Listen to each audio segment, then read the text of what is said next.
વારે ઘડીએ બસ જીવનમાં ગમે તેવા દુઃખ હોય હોવા છતાંય તમે મનમાં એક જ વાત કહો, કોઈ પૂછે તો એક જ વાત કહો, બસ મારી માની કૃપા દયા છે. બસ આ 24 કલાક મતલબ એની જ દયા પર નિર્ભર પર એની કૃપા પર નિર્ભર રહો ને તો માને ખરેખરમાં માની કૃપા નહીં હોય ને તો માને કૃપા કરવી પડશે. આ તો હું મારી કૃપા નહીં છતાંય લોકોને એવું કહેશે કે હું એની કૃપાથી જીવું છું, માં વધારે પ્રસન્ન થાય. કોઈ જિલ્લો, કોઈ ગામડું, કોઈ વિસ્તાર બાકી નહીં રાખ્યો. હું ખુખાર મેલડી ડોશીના રૂપે આવી, ગાય બનીને આવી, પણ મારી આ બે આંખોથી તમને નજર નાખીને ખેંચી લાવી.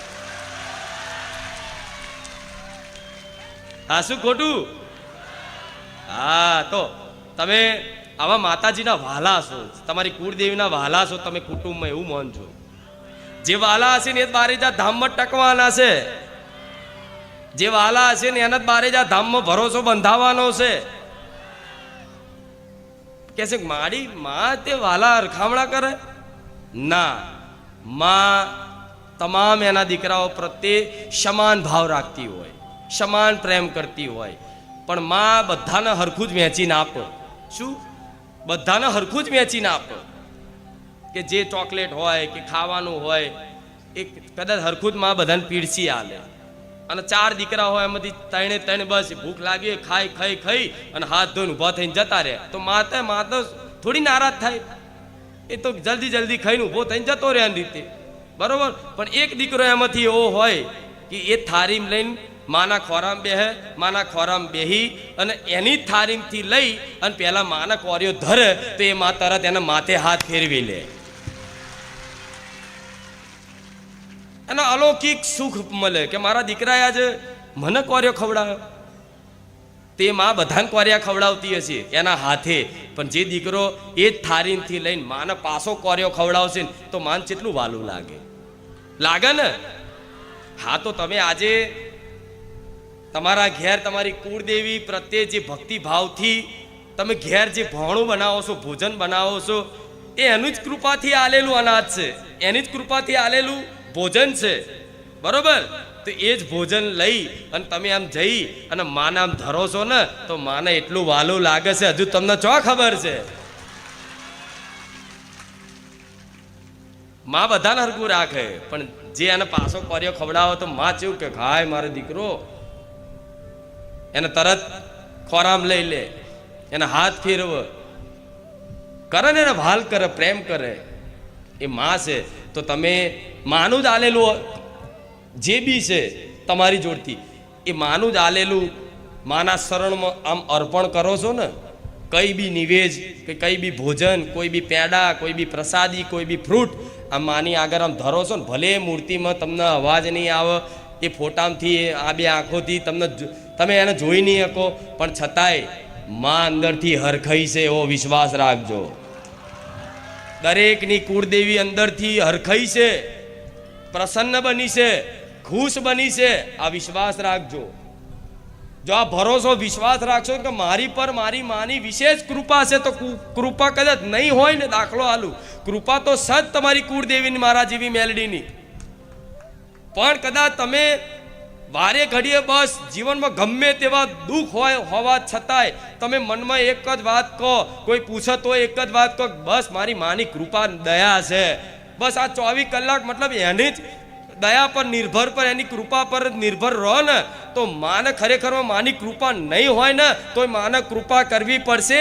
આ તો હું મારી કૃપા નહીં છતાંય લોકોને એવું કહેશે કે હું એની કૃપાથી જીવું છું, માં વધારે પ્રસન્ન થાય. હા, શું ખોટું? બસ ખાલી એટલું જ છે કે માં દેખાતી નહીં. તો દેખાતી નહીં એનો મતલબ એવો નહીં કે માતાજી નહીં, ભગવાન દેખાતા નહીં એનો મતલબ એવો નહીં રાખવો કે ભગવાન નથી. આરામ છે, હાજરા હજુર છે, હું માતા હાજરા હજુર છું. એવા તમામ દેવી દેવતાઓ છે ને એ હજુ હાજરા હજુર છે, કેમ કે સનાતન ધર્મ જ હાજરા હજુર છે પહેલેથી. પણ બસ ખાલી દેખાતી નથી, ભગવાન દેખાતા નથી. તો આ હવા આવે છે દેખાય છે તમને, પણ ના, હવા નહીં દેખાતી, છતાંય હવાને મહેસૂસ કરો છો કે હવા છે. તો માતાજી દેખાતી નથી પણ મહેસૂસ 100% થાય છે કે માં છે. મોબાઈલમાં અહીંથી ફોન કરો કોકને, જ્યાં સુધી પણ સંદેશો પહોંચાડવાનો હોય તો અહીંથી અમેરિકા સુધી સંદેશો વગર દોડે ને વગર વાયરે પહોંચી જતો હોય ઉપકરણોના માધ્યમથી, એક ટેકનોલોજીના આધારથી. તો આ બધી સંસાર બનાવેલી દુનિયા છે, જેને આખો સંસાર બ્રહ્માંડ બનાવ્યો એ અખિલ બ્રહ્માંડના નાથ ભગવાન. શું એ આ તમારી વાણીથી કે તમારા મનથી કરેલી પ્રાર્થના શું ભગવાન સુધી નહીં પહોંચતી હોય? કેવું નહીં પહોંચતી હોય? આ ટેકનોલોજીથી અહીંથી દૂર અમેરિકા સુધી ચંદ્ર સુધી મેસેજ પહોંચાડવો હોય તો એ પહોંચાડે છે. આજના ટેકનોલોજી વૈજ્ઞાનિક યુગ જમાનો પહોંચાડે છે ને. તો શું માતાજી ભગવાન સુધી શું તમારો સંદેશો નહીં પહોંચતો? ના, પહોંચે છે. પણ તમને વિશ્વાસ નહીં કે મારી વાત કોઈ સાંભળે છે કે નહીં. પણ વિશ્વાસ રાખજો, તમારી દરેક વાત માતાજી ભગવાન સાંભળે ને. ભલે પછી સામે જવાબ ના હાલે તો માની લેવાનું મારી વાત સાંભળે છે. અને ક્યારે તમે આ વાતનો વિશ્વાસ કરશો તો ક્યારે ભગવાન તમને છોડશે. અને તો ક્યારે ભગવાને તો ક્યારેય મનુષ્યને છોડ્યા નહીં. જે છોડી દે તો આ પ્રાણ પંખીડું ઉડી જાય, રામને પ્યારા થઈ જાવ ને કહેતા. હા, શું ખોટું? પણ હજુય તમે જીવિત છો, હજુય તમારી અંદર ચેતના છે, હજુય તમારી અંદર જીવ છે. તો ભગવાન હજુય એવું ઈચ્છે છે કે આ જીવ છે ને, આ મનુષ્ય છે ને, મને ભજી લે, મારું નામ લઈ લે, અને જીવનમાં ક્યાંક ને ક્યાંક સત્કાર્યો સતના માર્ગે આવી અને રામને ભજી લે. ભગવાનનો એ ઉદ્દેશ છે. એટલે ભગવાન ક્યાંક ને ક્યાંક કૃપા કરે છે ને, ત્યારે આવી બારેજા ધામ જેવું ધામ ક્યાંક તમને મળે છે. જોત જોતામાં કોઈને પૂછો કે દુઃખી ક્યારથી? તો કે 5 વર્ષથી મારી દુઃખી છું. કોઈને પૂછું કે તું ક્યારથી દુઃખી? મારી 10 વર્ષથી દુઃખી છું. તો એને પૂછે કે 10 વર્ષ પહેલા ચમનો દુઃખી થયો, 10 વર્ષ પછી અત્યારે? તો કે મારી 10 વર્ષ પહેલા તો અમાર ગાડી બંગલા ને વાડી ને બધું હતું, પણ અત્યારે કશું રહ્યું. એટલે એ ગાડી બંગલા ને વાડીને સુખ માનતો હતો, એ સુખ માનતો હતો. પણ એ પહેલાનું વિચારો, જ્યારે ગાડી બંગલો ને બધું હતું, સુખ તમને લાગતું હતું કે સુખી હતો, તારે એક સમયગાળામાં તમે દુઃખી હતા. જેવું એ સમયગાળામાં તમે દુઃખી તો હતા જ, પણ તમને એવું લાગે કે જે જયો ને એ સમય સુખી હતો અને અત્યારે જે છું એ દુઃખી છું. પણ હું માતા એવું કહીશ કે અત્યારે જે સમય તમે ભોગવો છો ને, જે સમય પર આધારિત છો ને, એ સમય ખરેખરમાં જો જોવા જાવ ને તો તમે સુખી જ છો. તમે તમારા મનથી દુઃખી થાવ છો. હા, શું ખોટું? મનથી દુઃખી થાવ છો. કંઈક કામ ના થાય દુઃખી થઈ ગયા, કંઈક કામ ના થયું નિરાશ થઈ ગયા, કંઈક નુકસાન પડ્યું દુઃખી થઈ ગયા, કંઈક 5000 રૂપિયા પડી જાય તો 5000માં તો હો જાણે એની જિંદગી લૂંટાઈ ગઈ હોય. કંઈક થોડો ધંધામાં નુકસાન આવ્યો, જાણે એનું આખું બધું ગુમાઈ ગયું હોય. કંઈક કોકની જોડથી કંઈક કોઈનું મૃત્યુ થઈ ગયું હોય, કોઈ પ્રિય જનનું કદાચ કોઈ ત્યાગ થઈ ગયો હોય, કોઈ કારણે વિયોગ થઈ ગયો હોય, તો એના માણસને એવું લાગે કે મારું બધું પતી ગયું. ના, કશું તમારું પત્યું નહીં. પણ અસલી શરૂઆત ત્યાંથી જ થાય છે જીવનની, જ્યારે તમારા જીવનમાંથી બધું છૂટી જાય. આ બધું છૂટી ગયું ને, બધું હોવા છતાંય છૂટી ગયું છે. એકલા મૂંઝાવાનો દાડો છે નહીં, બધું છૂટ્યું છે. તો આ છૂટ્યું છે ને, તો ભગવાને બનાવેલા વિધાન એ કૃપા કામ કરે છે કે ધીરે ધીરે તમારા જે કોમનું નહોતું ને બધું છૂટી જવાનું, અને જે ખરેખરમાં કામનું છે ને આપે રૂપે તમે પ્રાપ્ત કરી શકશો. એને સંસારથી બસ ક્યાંક ને ક્યાંક વાતે તમને કોઈ મતલબ તિરસ્કાર કરે, તમારો અપમાન કરે, તમને ગણ નહીં, તમે આટલી બધી સેવા કરી હોય, તમે સારું કર્યું હોય, બધાનું ભલું વિચાર્યું હોય, છતાંય તમને બદલામાં તમને જસ ના મળે. અને વ્યક્તિ શું જસનો ભૂખ્યો કે મારી જોડે બધું હતું, મેં બધાની સેવા કરી, મારા માતા પિતાને હાચવ્યા, મારા ભાઈઓને હાચવ્યા, મેં બધાનું પૂરું કર્યું, પણ મારી આજ હું દુઃખી છું તો મારું આજ કોઈ નહીં રહ્યું. થાય છે ને આવું, ઘણા લોકોનો અનુભવ હશે કે આજ મારું કોઈ નહીં રહ્યું. તો આ સંસારમાં કહેવાય છે કોઈ કોઈનું નહીં, કોઈ કોઈનું નહીં. જો તમારું કોઈ હોય ને તો મારા જેવી માતા ને મારો રામ. જ્યાં સુધી તમારી જોડે કંઈક સ્વાર્થ છે, જ્યાં સુધી કંઈક સ્વાર્થ છે ત્યાં સુધી બધાય હશે. જે દાડ તમે કઈ કોઈના લાયક નહીં હોવ ને, કોઈ કામ લાયક નહીં રહો ને, એ દિવસે ભલા છોડી દેશે. આ સંસાર એવો છે, સમજ્યા? એટલે આ ધ્યાનમાં રાખજો આ વાત. મનથી બધાને એવું નહીં કહેતા તમે બધા મારા નહીં, બધાને કહેવાનો આખો સંસાર મારો છે, પણ હૃદયથી તો એવું જ વિચારવાનું કે માં હું કોઈનો નહીં, હું તારો છું બસ. માં હું કોઈની નહીં, માં હું તારી છું બસ. આ પોતાનાપણાથી કદાચ આ સંબંધ જાળવી રાખજો. હું ખરેખરમાં એક દાડો એવો સમય બતાવીશ, એક સમય બતાવીશ કે ખરેખરમાં તમને એવો વિશ્વાસ થશે કે માં ખરેખરમાં તું બોલતી ને, આજ અમને એ વાતનો 100% વિશ્વાસ થઈ ગયો કે આ સંસારમાં મારું કોઈ નહીં તારા સિવાય. અને જેના અનુભવ થઈ ગયો અને કૃપા માનજો, જેના અનુભવ થઈ ગયો હોય એ કૃપા માનજો. જેના અનુભવ ના થયો હોય થોડો ક્ષણ રાહ જોજો, ખબર પડી જશે કે હું માતા થઉં છું કે આ સંસાર તમારો થાય છે. જોઈ લેજો, સમય છે આલું છું. આ શું ખોટું? દુઃખી જ એટલે થયા છો કે દુઃખી થઈને તમે મારા માર્ગ ઉપર આવ્યા છો ને, દુઃખી થઈને ધર્મના માર્ગ ઉપર આવ્યા છો ને, તો દુઃખાઈ હારા માટે પડે છે કે ખોટા માટે? વિચારો. દુઃખ આમ તો કે એવું કહીશ તો કે મારી આવું છે, દુઃખ હારા માટે આવે. દુઃખી થાવ ત્યારે જ તમે ભગવાન માતાજીના સન્મુખ થાવશો ને, દુઃખી થાવ ત્યારે જ કોઈ ધામ મંદિરે જાવશો ને. તો આ દુઃખ આવ્યું છે તો ધીરે ધીરે દુઃખ તમે માતાજી સમીપ લાવો છે ને, સમીપ લાવો છે ને તમને ભક્તિના માધ્યમથી. તો આ દુઃખ ખરેખરમાં જે આવે છે, જે વિધાન બનાવેલો છે અને જે પરિસ્થિતિ નિર્માણ થાય છે એ ખરેખરમાં દુઃખ તમારા ભલા માટે જ આવે છે. જો આ વાતનો વિશ્વાસ કરો તો દુઃખ તમારા સારા માટે આવે છે જીવનમાં. જો આ વાતનો વિશ્વાસ કરો તો આ વાત એકદમ ઉતરા મગજમાં એમ નથી, પણ ના, જેને ખરેખરમાં માતાજી ભગવાનને અપનાવવા હશે ને, અપનાવવા, જેને ખરેખરમાં માતાજીની નજર થઈ ગઈ છે ને કે આ મારા ભક્તને મારા અપાર સુખ આપવું છે, અપાર આનંદ આપવું છે, એને મારી ભક્તિ પ્રદાન કરવી છે, જે ભક્તિ કરવા માટે જન્મ લીધો છે, જે ભગવાનની કૃપા નજર કૃપા દ્રષ્ટિ થઈ જાય ને, એ જીવની દશા શું થાય ખબર છે? બધી બાજુથી ઘેરાઈ જાય. કોઈ બાજુથી મતલબ એના આશરો સહારો રહે, બધા આધાર તૂટી જાય, બધી આશા રાખેલી નિરાશામાં ફેરવાઈ જાય. અને એકમાત્ર ખાલી આશા રહે કે માં તારા સિવાય મને જગતમાં કોઈ પર આશા, તારા સિવાયમાં મારો કોઈ આધાર. માં હું નોધારો થઈ ગયો, માં હું નોધારી થઈ ગઈ. તો જો આ નોધારા થઈ ગયા, નોધારી થઈ ગઈ, આવું અંદરથી થતું હોય તો નાચી લેજો કે માં હવે અપનાવવાની છે.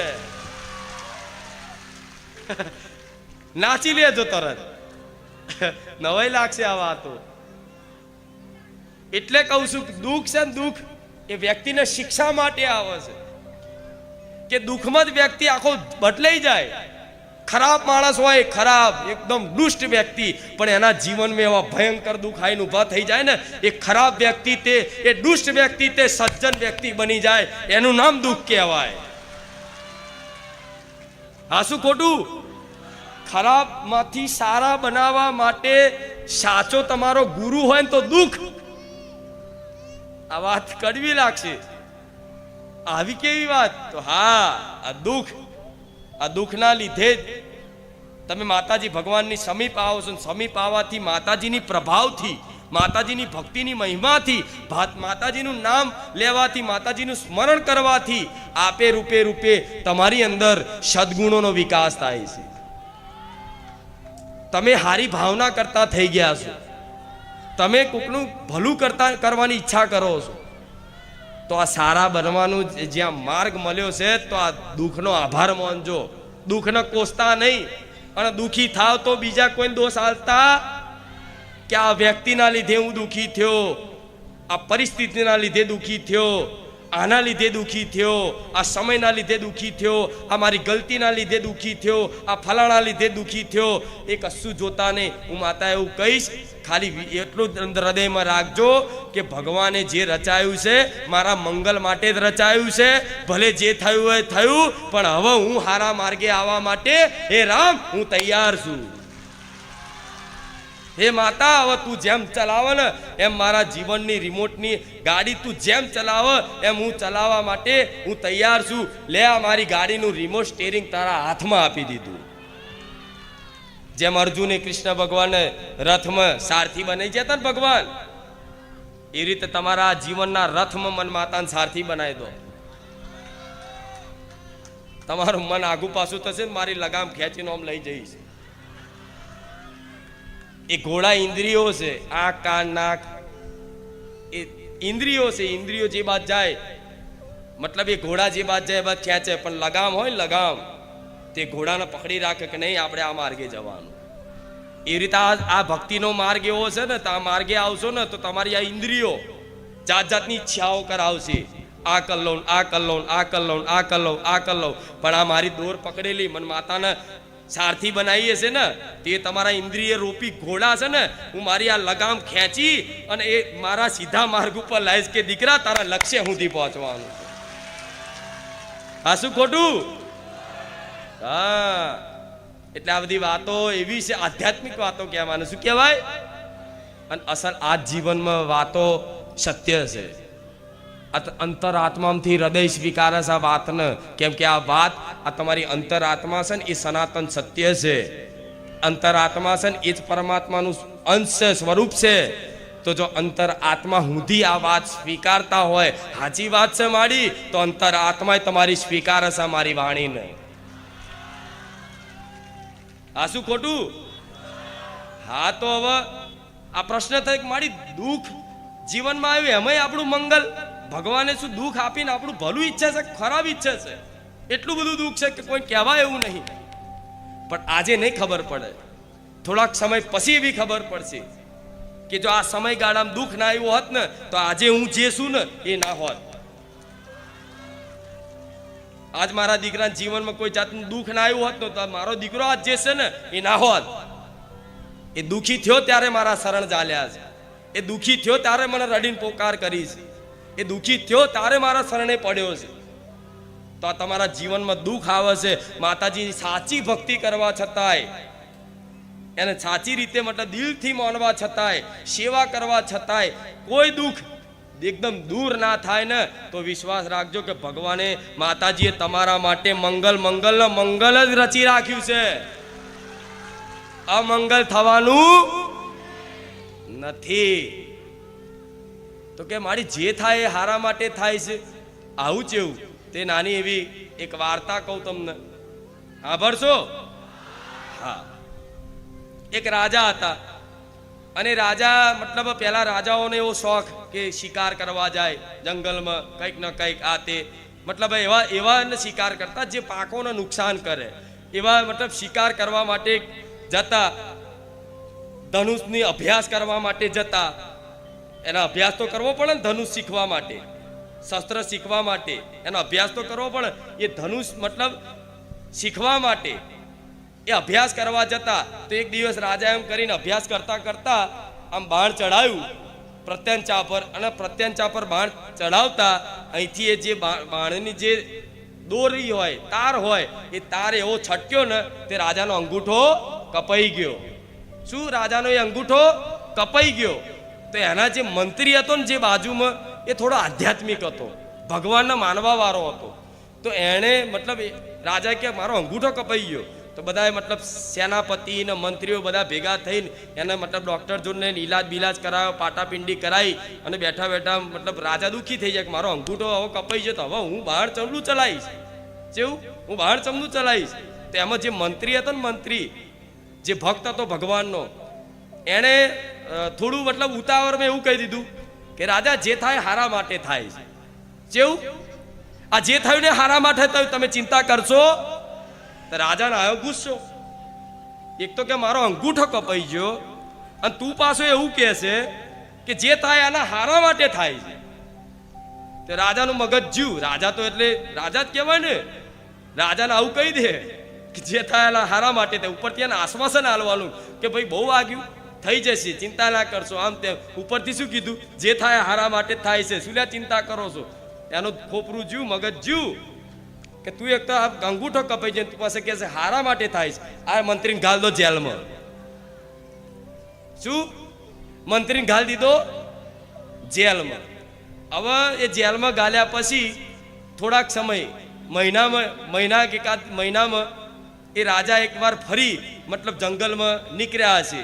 એમને એમ ઘોડે સવારી થઈ અને જોડે, અને એ દિવસે મતલબ રાજાને એવી ઈચ્છા હતી કે આજે હું એકલો ભ્રમણ કરું. કોઈ આવતા, કોઈ સેનાપતિ, કોઈ સિપાહીઓ જોડે આવતા નહીં. બરોબર? તો કે વેશ બદલીને હું મારી જાતે હું ભ્રમણ કરવું છે. તો રાજા એક વેશ બદલી અને ઘોડે સવારી આખા એના વિસ્તારમાં નીકળ્યા. તો એ વિસ્તારમાં નીકળતા નીકળતા એક ઘનઘોર જંગલ આવ્યું. અને ઘનઘોર જંગલમાં અમુક તાંત્રિકો સાધના કરતા હતા. પહેલા તાંત્રિકો આવતા હતા ને, એવા સાધના વાળા, એવા તાંત્રિકો ત્યાં સાધના કરતા હતા. તે તાંત્રિકો જે સાધના કરતા હતા તે એ કબીલો જે હોય, એ વિસ્તારમાં જે રહેતા હોય, એમની પરંપરા એવી હતી કે પહેલા કોઈ બી વ્યક્તિ કદાચ અહીંથી નીકળે, કોઈ બી મનુષ્ય, એની આપણે બલિ અર્પણ કરવાની, બલિ ચઢાવવાની. આવો સંકલ્પ હતો એમનો કે કોઈ બી નીકળે અહીંયા તો એની બલિ આપણે ચઢાવવાની. શું કરવાનું? બલિ એની ચઢાવવાની. તો એટલા મેં રાજા નીકળ્યા ને હમણે તો બધા તીર કોમઠાન લઈને, ભાલા લઈને રોકી લીધા રાજાને. આટલા બધા રાજા પકડાઈ જાય એટલે સીધા જ આમને લઈ જાય અહીંયા ચાલ્લો બાલ્લો, પેલા બકરાને બલિ આલે ને એ રીતે હારને બહાર પહેરાઈ અને ચાલ્લો બાલ્લો કરીને બલિ આલવા તૈયાર કરી નાખ્યા. જે બી એ શક્તિ હોય એને બલિ આલવા માટે. બરોબર? તો બલિ આલવાના જ હતા આમ કરીને. જેવું રાજાને એવું કે મરી ગયો, આજ મરી ગયો. બલિ આલવાના હતા. એમનો જે ગુરુ હતો ને, ગુરુ એવું કીધું ઉભારો ઉભારો ઉભારો. તો કે શું થયું?